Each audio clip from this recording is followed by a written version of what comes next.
at him for no better reason than so he can equally inexplicably stop being racist 2 missions later, which made me go, uh-oh, I smell hastily resolved character arc. Wouldn't start reading any long books, Mr. Ex-Racist Mate. Not that the plot points in Breast Descent 2 are any less predictable, but at least there's a sense of growth and development to get us invested in characters. The problem with Call of Duty plot is that every character starts out as an off-the-shelf, fully developed soldier type with super skills and various hitherto unmentioned super weapons ready to be pulled from their arse, and the plot is just about giving them an excuse to use it all on something that will bleed or catch fire amusingly. Brian Twatchops isn't even a mech pilot when he starts piloting a mech and has no super weapons up his arse, save a military-issue breakfast burrito. The curious parallels between the two games continue in that both feature wall running and double jumping, but Booby Tits 2 bases the levels around it with wide open spaces, jumping challenges and hard-to-reach secrets, whereas Indecent Wobbling takes place in the usual claustrophobic ruined cities and military bases, and I think you're only obliged to wall run maybe twice in the whole campaign, making the wall running just another toy for a spoiled child, another lovingly crafted wedding cake to mash up and add to the trough. Breast Melons 2 has its issues, of course. In fact, the biggest annoyance for me in the giant robot piloting game was having to pilot a giant robot, which I know is like saying that I'd love sucking my fat grandma's arsehole if it didn't taste so horrible, but switching between the runny jumpy on foot controls to thundering about like your fat grandma's clinging to your legs makes for a jarring contrast. And since you only get into your mech to fight other mechs, you don't even feel more powerful. Your health bar is still disappearing like chocolate biscuits around your fat grandma, but what's ignoble weatherman got to compete with it? The token flying vehicle that controls like a magic carpet? The whole game's already far beyond fat grandma, not unlike the Atkins diet.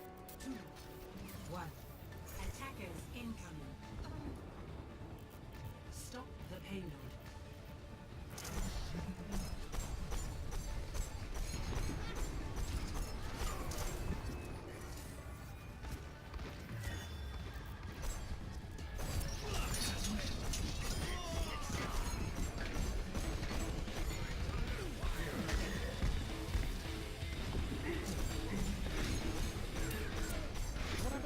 Speckled guff about female characters in gaming. Seems like it wasn't that long ago and people kept going, more female protagonists! Female gamers need characters they can identify with and look up to, because it's not like themes of adversity and the human condition are fairly universal. No, I can only possibly relate to a character with whom I share some circumstantial physical characteristics, because I'm fucking psychotic. And then the developers said, well okay then, we better dress them up in outfits that show off those circumstantial physical characteristics as much as possible, since they're apparently so important. And that, if anything, made things worse. But you know, I totally agree with this sentiment. After all, I have to have a whiteboard marker on hand when I play Tomb Raider so that I can draw a little moustache and beard on Lara Croft and start giving a shit about her problems. But unless you let the player pick their gender, then you're going to have to alienate someone.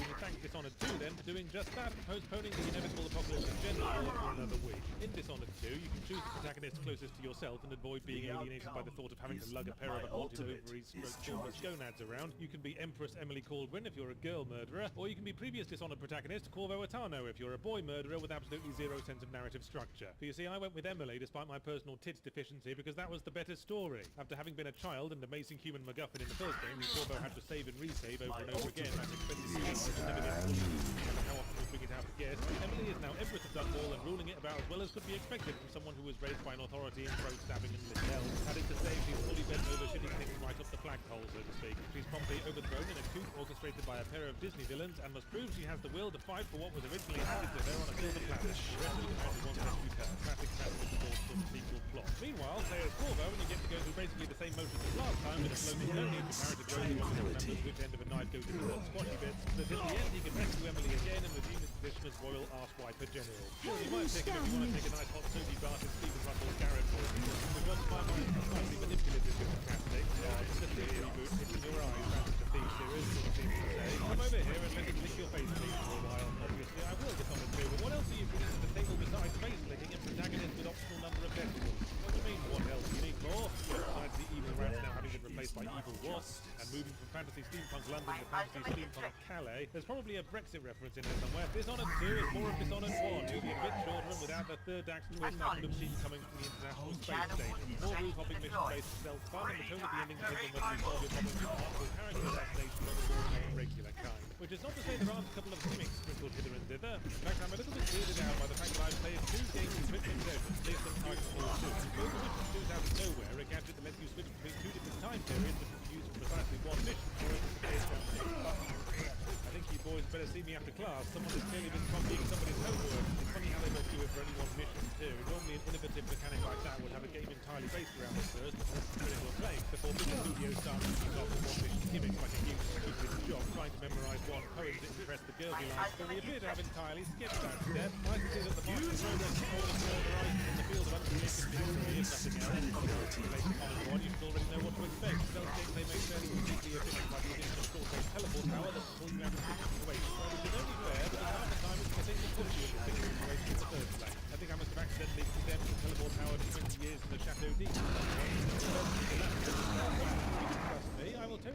you safely onto that 5th floor window ledge across the street. Aha! Vengeance is mine! Have fun escaping those 97 police officers with your shin bones sticking out your armpits, motherfucker. The stealth is rather unforgiving. Get spotted by a police chihuahua and every fucko in a 2-block radius instantly knows your location and your least favourite place to be stabbed. And getting into combat with any number of fuckos greater than 1 is like being a hamster trying to navigate its way out of a powered waste disposal unit. So I did the non-lethal playthrough first as Emily for the challenge, and ending that actually feels like an ending rather than a finger-wagging chastisement from bad dog racing it, and figured I'd then quickly do a murdery playthrough as Corvo for fun and to see how things change. Except 2 missions into that I stopped because I wasn't having fun. I felt like I already knew what was checked, largely bugger all. My English friends would say slightly disapproving things with the neutral expression and monotone voice with which they expressed their undying admiration last time around. See, Dishonored 2 doesn't fix the major problem I had with Dishonored 1, which is that the dialogue is about as lively as that of the adults in the Charlie Brown and Snoopy show. The world building's fine, there's lengthy books on every shelf that the writers clearly put a lot of work into, but there's something so lifeless about most of the characters and their line deliveries. It's like the Borg put on a production of Hamlet. When the guards close in for combat, their taunts and threats sound like they're your dentist examining your gum line, and I'm pretty sure every single one of them has the exact same voice. So when you've alerted a bunch and they're all closing into the kill, you get this very surreal experience where they're all drably taunting over each other. It's like hearing a snatch of the voice actor's internal monologue as someone offers him a second piece of cheesecake. Just kills my whole investment in the plot. You can have all the passively entertaining gameplay in the world, but I find it hard to give a shit when no one around me seems to. Sort of the opposite of the problem I have with public bathrooms. Get here.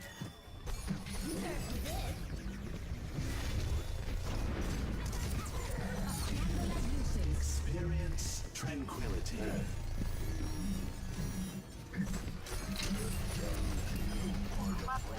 My ultimate interest.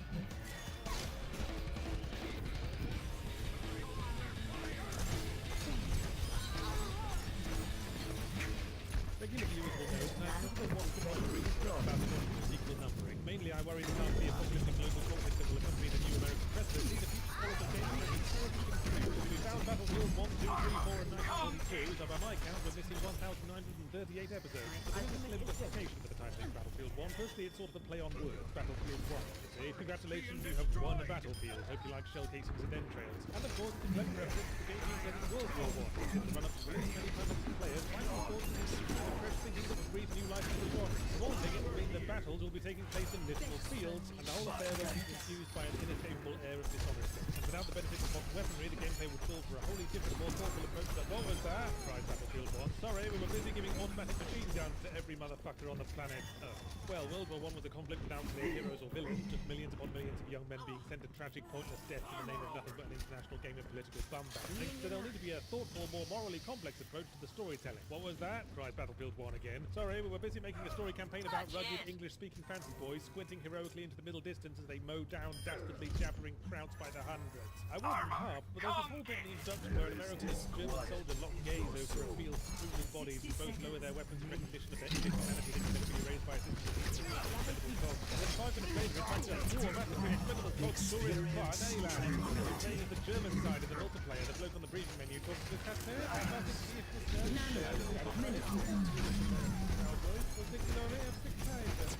Battlefield 1, what on earth was the bloody point in the setting change when you didn't treat World War I like it's World War II, but with slightly sillier hats? Anyway, the campaign is a bit of a number of short war stories, some very short and silly, involving a rare variety of highlights of what's the theatre of conflict, talking about 11 settings and some of our temporary protagonists to give a shit. The first one is about a British tank crew consisting of a traditional joke scenario of an Englishman, an Irishman and a Scotsman, and begins a running theme in the war stories, and all of them could have been renamed What the Fuck Happened to the Background. We start off joining a big push against German forces alongside a load of other tanks and infantry, and then once seamless transition later, our tanks crumble through a haunted forest by itself. We didn't tell someone we were going this way, didn't we? We didn't get directions from the best of the British Army having a fix that happened to make a wood next door. While I appreciate the overall intention and focus on the personal struggles of people caught up in the war, the arcs here are even more predictable than they are on the shot of the leader. The book protagonist has a picture, man to get wounded and sent fighting himself and destroy Germans who have taken control over the tank and dying as aliens. The asshole guy deserves to come back to save the day. Indeed, conveniently right after I finished doing all the important murdering, so that episode defies expectations like a bowl of porridge. Next, we play a cocky American pilot, an aching great Potts, who steals a plane but redeems himself in the usual way, i.e. he murders a whole bunch of